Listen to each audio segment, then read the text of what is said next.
तो अभी तक कहाँ तक देख लिया हमने कि भाई एक टाइम कांस्टेंट में कितना चार्ज आ जाता है उस पे 0.63 ऑफ मैक्सिमम चार्ज, है ना। ये टाइम कांस्टेंट इसे बोलते हैं, टाउ का वैल्यू होता है R/C के बराबर। कोई दिक्कत किसी को यहाँ तक? नहीं सर। चलो कुछ और बातें देखते हैं हम लोग। Q बराबर आया था CV 1 माइनस ई की power minus T upon RC। किसी ने बोला कि सर किसी टाइम t पर t बराबर 0 पर आपने बता दिया कि भाई साहब जो करंट आया था वो V/R आया था। सर किसी टाइम t पर करंट कितना आएगा, I at any time t कितना आएगा? तो I क्या पढ़ा था आपने, dq/dt। इसको डिफरेंशिएट कर दो इस वाले इक्वेशन को, तो करते हैं तो CV बाहर आ जाएगा, 1 का डिफरेंशिएशन 0 हो जाएगा, है ना। अच्छा माइनस का आगे लग रहा था ये चीज,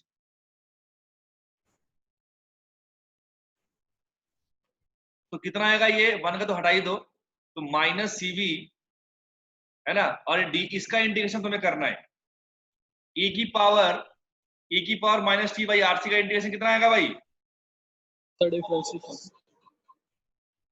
माइनस ऐसा आएगा देख, माइनस 1 अपॉन, एक सेकेंड, है ना, देख माइनस CV चल ही रहा था, और यहाँ आएगा -1 अपॉन RC e की power minus T upon RC। बोलो सही लिखा क्या?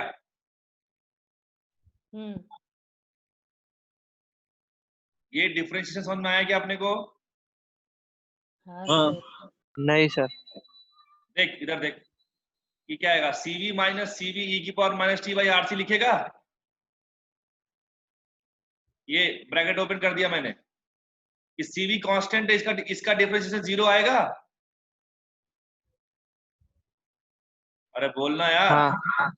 अब बस इतने का करना था, इतने का माइनस CV तो बाहर रहेगा, तो मैंने माइनस CV बाहर ले लिया। इधर जो पावर में होता है e की पावर x का डिफरेंशिएशन होता है e की पावर x, लेकिन अगर उसके साथ कोई कांस्टेंट में है तो कांस्टेंट आगे आता है मल्टीप्लिकेशन में। यहाँ पे कांस्टेंट कितना था, -1 अपॉन RC, तो मैंने -1 अपॉन RC को बाहर ले लिया मल्टीप्लिकेशन, ठीक है। हाँ सर। चलो अब C से C हाँ उड़ा सर। दो, C से C उड़ा दो, C से C उड़ा दिया, V/R बचा, और ये क्या लिखोगे, माइनस ई अपॉन माइनस ई, सॉरी e की power minus T upon RC, ठीक है। यहाँ बचा हमारे पास V अपॉन R e की power minus T by R। ये हमारे पास क्या मिल गया, करंट मिल गया किसी टाइम t पर, है ना। आप ये देखो तो ये कौन सा करंट था जो t बराबर 0 पर मिले था, ये जो करंट होगा ये मैक्सिमम करंट होगा। क्यों? क्योंकि हाँ आपको सर। मैंने बताया था कि जैसे जैसे समय बढ़ रहा है उससे उससे चार्ज बढ़ता है और करंट घटता है, मतलब कि शुरुआत में करंट मैक्सिमम रहा होगा। तो आप इसको कई बार ऐसे लिखते हैं I0 या I max और e की power minus T by RC। कोई डाउट यहाँ तक? नहीं सर। है ना, ठीक है। तो हमारे पास क्या निकल के आया? हाँ, अभी कोई बोले अगर अपने से कि भाई करंट का टाइम के साथ में ग्राफ खींचो, तो पहले आप इसका एक्सप्रेशन देखो ध्यान से। इसका एक्सप्रेशन क्या बोलता है देखो, I at any time t is equal to V/R e की power minus T by RC, सही है ना। ये एक्सपोनेंशियली डिक्रीजिंग फंक्शन है बेटा, ठीक। t बराबर 0 पर अगर आप देखो तो करंट कितना मिलेगा आपको, V/R मिलेगा, कि e की पावर 0 या किसी की पावर 0 1 होता है, तो ये बचेगा V/R। तो ग्राफ कैसा बनेगा, ऐसा बनेगा ग्राफ, ठीक है। इधर कौन है, I है, इधर कौन है, t। और ये t बराबर 0 पर मैक्सिमम करंट मिला है I max, और उसका वैल्यू कितना था, V/R, सही है ना। अच्छा एक और चीज देखो हाँ। लगे, अगर मैं t बराबर टाउ रखूं तो करंट कितना मिलेगा मुझे, V/R इंटू ई की पावर -1। बोलो मिलेगा कि नहीं मिलेगा, यहाँ पे रखो, टाउ रखो t की जगह पे, हाँ सर। RC होता टाउ अपॉन टाउ बचा -1, तो v की पावर r इंटू 1/e। इसको सॉल्व करोगे इसका वैल्यू आता है 0.37 V/R, या फिर 0.37 ऑफ I max, ठीक है। तो ये क्या है कि कितना करंट रह गया, ये क्या है मतलब कि एक टाइम कांस्टेंट में, इन वन टाइम कांस्टेंट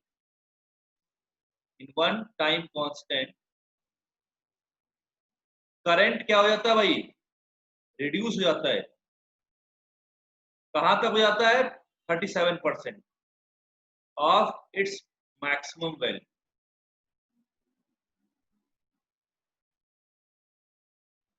मतलब यहां कहीं आएगा वो, थोड़ा और आगे बनाते हैं, 37% मतलब यहाँ कहीं आएगा, कम हो गया ना वैल्यू, ठीक है।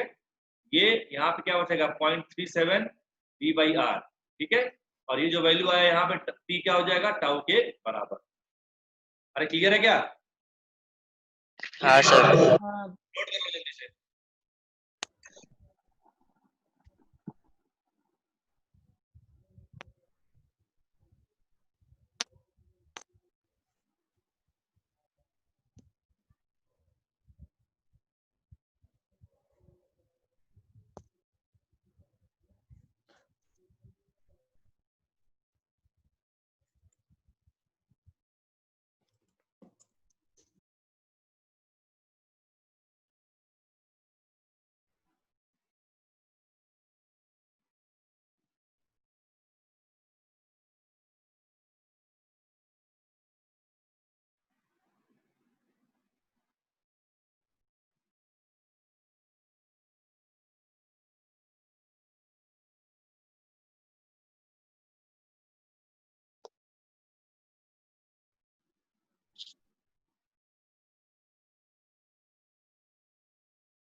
सर हाँ बेटा, सर ये यहाँ पे टी बराबर टाउ पे निकाला है, टी बराबर मतलब 2 टाउ 3 ये टाउ पे वाला भी निकाल सकते हैं।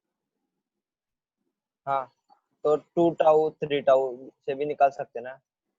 क्या बोल रहा है? एक टाइम मतलब आपने इधर लिखा है 1 टाइम कांस्टेंट पे ये वैल्यू है, ये तो 2 टाइम कांस्टेंट भी आ सकता है ना।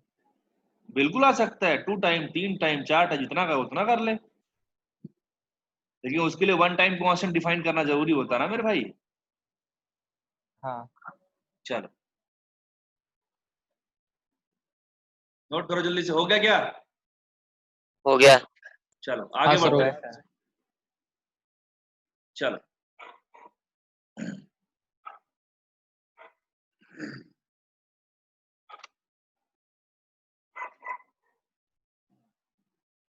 अच्छा, कुछ और चीजें देखते हैं हम लोग। देखो जैसे कि मान लो ये हमने आरसी सर्किट बनाया, ठीक है। तो शुरुआत में अनचार्ज था, टी बराबर 0 पर हमने कनेक्शन बनाया था, और आपका जो कैपेसिटर था वो अनचार्ज था, ठीक है। वही पुराना वाला ही मैं कंटिन्यू कर रहा हूँ। ये आपका बैटरी का पोटेंशियल V था, ये R है, और ये, ठीक है, करंट ऐसे गया, ठीक। किसी टाइम t पर, एट एनी टाइम t, क्या क्या चीजें आपको पूछा जा सकता है? Potential across, potential drop across R, potential drop across C, energy store in capacitor. एक और है, मैं बताऊंगा, पहले यहां तक करते हैं ना। एनर्जी, तो वी आर क्या होता है, I इंटू आर होता है बेटा, बोलो भाई। हाँ सर। हाँ I का वैल्यू कितना निकल के आया था, V बाई आर ई की power minus T by tau, और R से मल्टीप्लाई कर दो तो आर आर खत्म हो जाएगा, कितना बचा, V ई की power minus T by tau. बोलो आया कि नहीं आया ये चीज? आया सर। हाँ तो हमें वी हाँ आर सर। तो मालूम चल गया भाई, वी आर इतना आएगा। चलो VC फाइंड करते हैं। VC क्या जाए, Q बाई सी, बोलो। हाँ हाँ सर। और Q क्या था, CV 1 माइनस ई की power minus T by tau into 1 upon C. C ने सी को मार दिया, कितना बचा, V 1 माइनस ई की power minus T by tau. बोलो। हाँ हाँ सर। चलो अब बात करते हैं एनर्जी स्टोर इन कैपेसिटर, है ना। तो कितना होता है, क्यू स्क्वायर बाई 2c होता है, होता है ना। हाँ सर। तो बस यहाँ पे क्यू का वैल्यू जो होता है वो रख दो, क्या होता है भाई, सीवी का स्क्वायर 1 माइनस ई की power minus T by tau का होल स्क्वायर अपॉन 2c, जो भी आ जाए उसको सॉल्व कर लेना। हाँ। कोई दिक्कत यहाँ तक किसी को? नहीं सर। चलो नोट करो।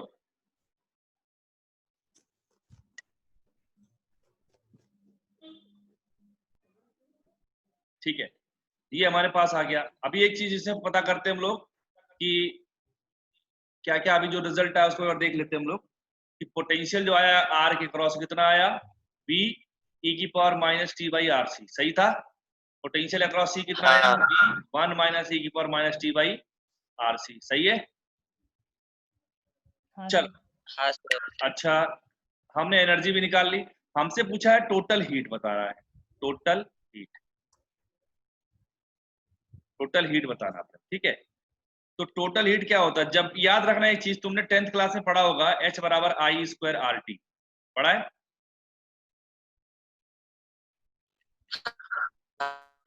अगर किसी सर्किट में रेजिस्टेंस आर है टोटल, उसमें करंट आई जा रहा है, टी टाइम तक अगर करंट फ्लो हो रहा है, तो टोटल हीट हाँ कितना सर, डेवलप पता है। होता है, आई स्क्वायर आर टी। लेकिन ये तब था जब करंट यहाँ पर कांस्टेंट था। हाँ। लेकिन यहाँ पर हमारे हिसाब से तो करंट जो आया था वो कितना आया था, आई नॉट आई मैक्स ई की power minus T by tau आया था, जो टाइम के साथ बदल रहा है। तो जब भी ऐसा आए तो हम लोग क्या, छोटे से इंटरवल के लिए हम लोग निकालते हैं डीएच।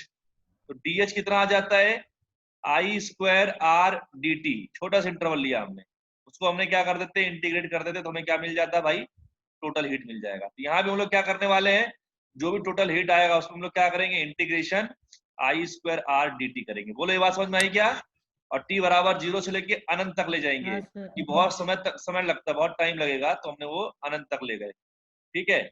आई क्या है हमारे पास, ये वैल्यू है, रखता हूं मैं उसको वैल्यू के साथ, तो V square upon R square, क्योंकि आई मैक्स कितना होता है, वी बाई आर होता है, इंटू आर और ई की power minus 2t by tau. बोलो आया क्या, समझ में आया क्या ये बात? हाँ। किसी की पावर करोगे ना, जैसे ई की पावर एक्स का स्क्वायर करोगे तो क्या आएगा, ई की पावर 2x आता है ना, वही चीज यहाँ पर आया, पावर वाली टर्म में 2 हाँ सर। मल्टीप्लाई किया है। चलो ओके, तो ये आर से आर गया, वी स्क्वायर बाई आर आ गया बाहर बेटा, और अंदर क्या चल रहा है, ई की power minus 2t by R C, है कि नहीं, टी का वैल्यू आर सी। सर आपकी आवाज कट रही है। हाँ सर, बहुत ब्रेक हो रहा है आवाज।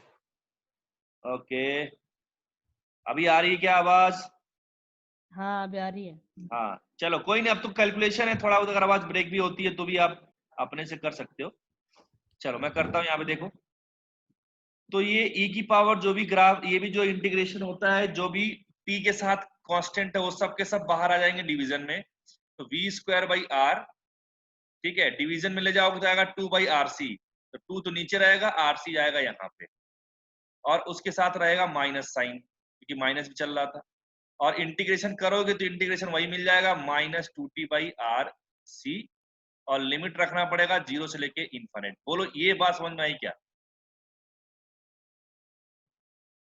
हाँ।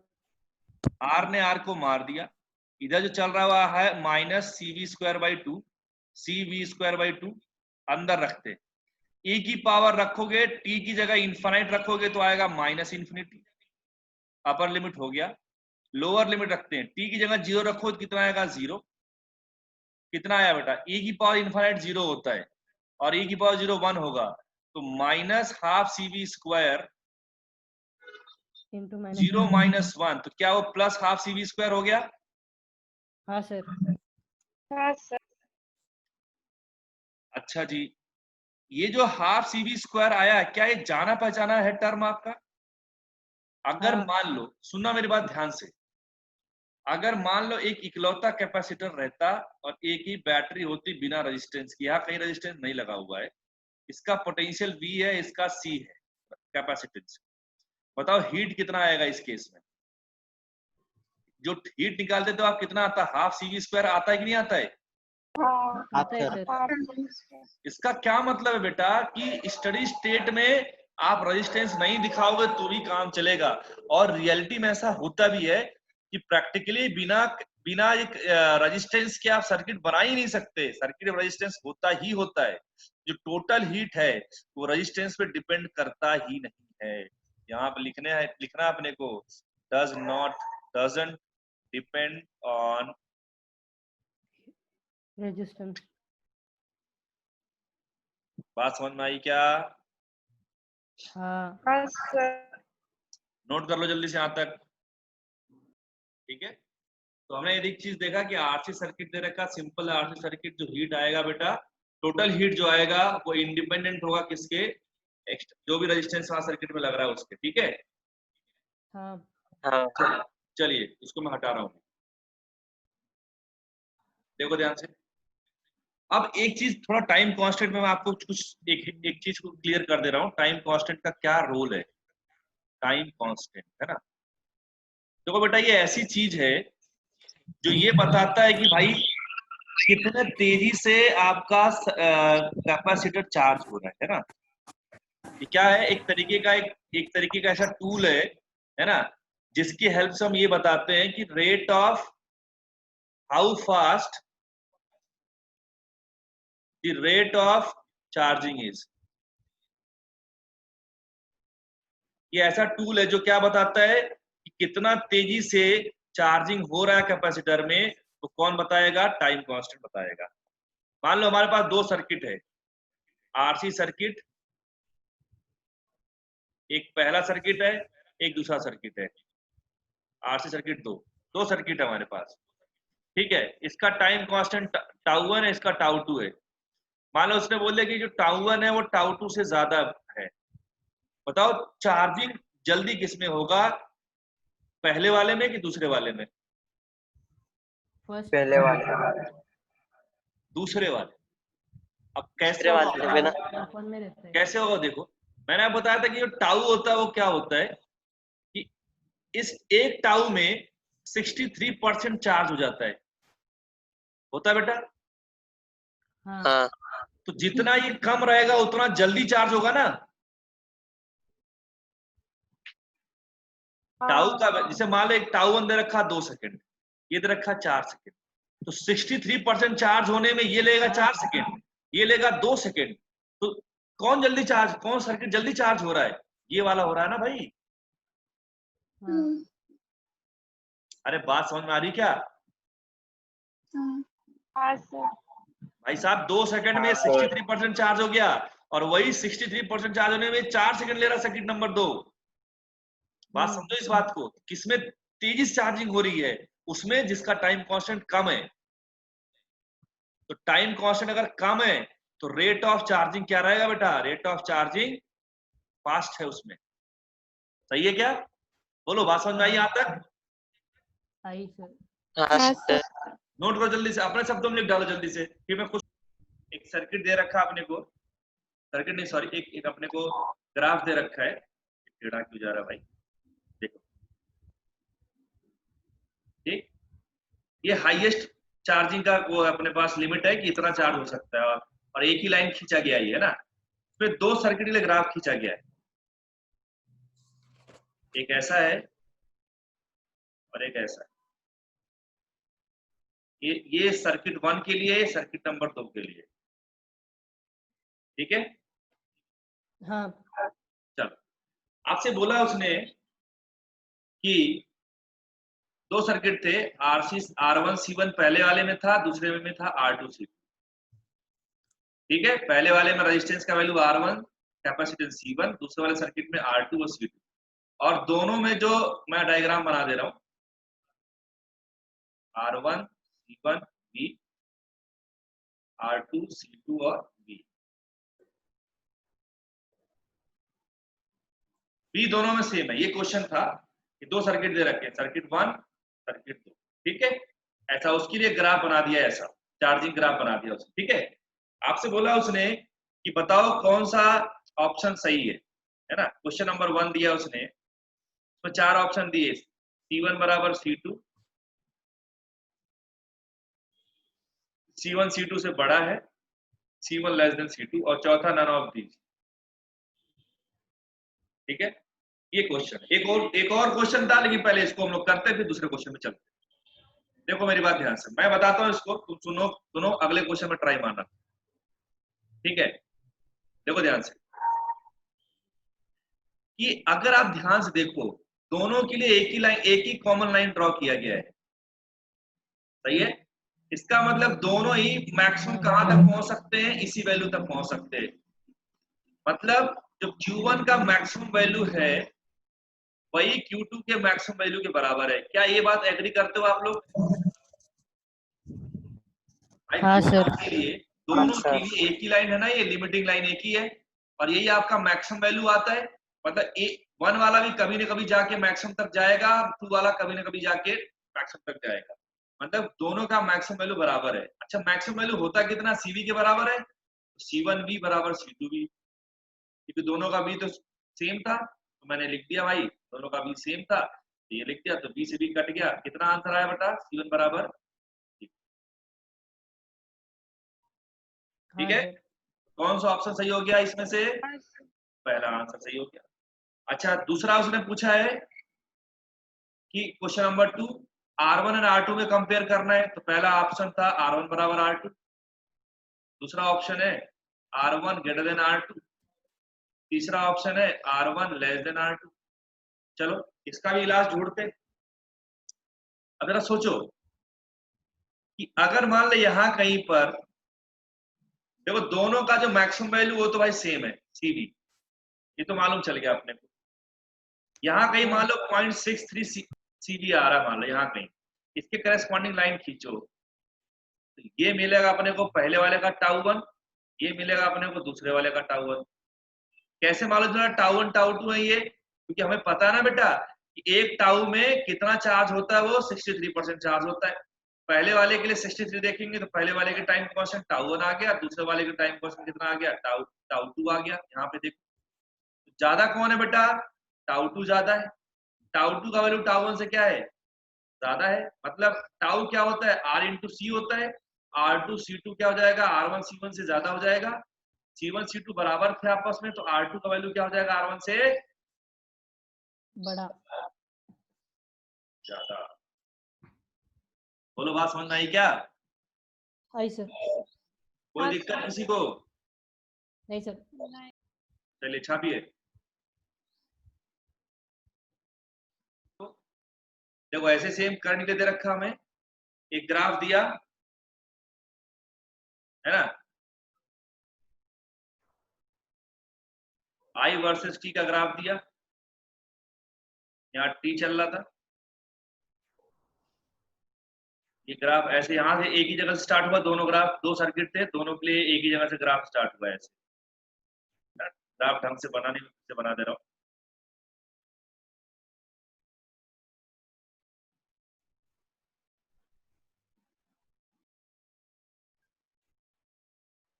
ठीक है, आई था ऊपर, एक्स एक्सिस पे कौन आ गया? टाइम आ गया, ठीक है ऐसा। अगेन बोला कि दो सर्किट के लिए थे, ये सर्किट नंबर 1 के लिए था, ये सर्किट नंबर 2 के लिए था। ग्राफ दोनों के लिए सर्किट डायग्राम बना दिया गया ऐसे, बी आर C1 R1, दूसरे वाले के लिए C2 और R2, और ये ऐसा। ठीक है बेटा, दोनों भी दिखा दिया गया है। अगेन वही सेम प्रॉब्लम आपको बताना, C1 C2 में रिलेशन बताना, कौन ज्यादा कौन कम, R1 R2 में बताना है कौन कम कौन ज्यादा या इक्वल। ठीक है, सोचो बताओ जल्दी से।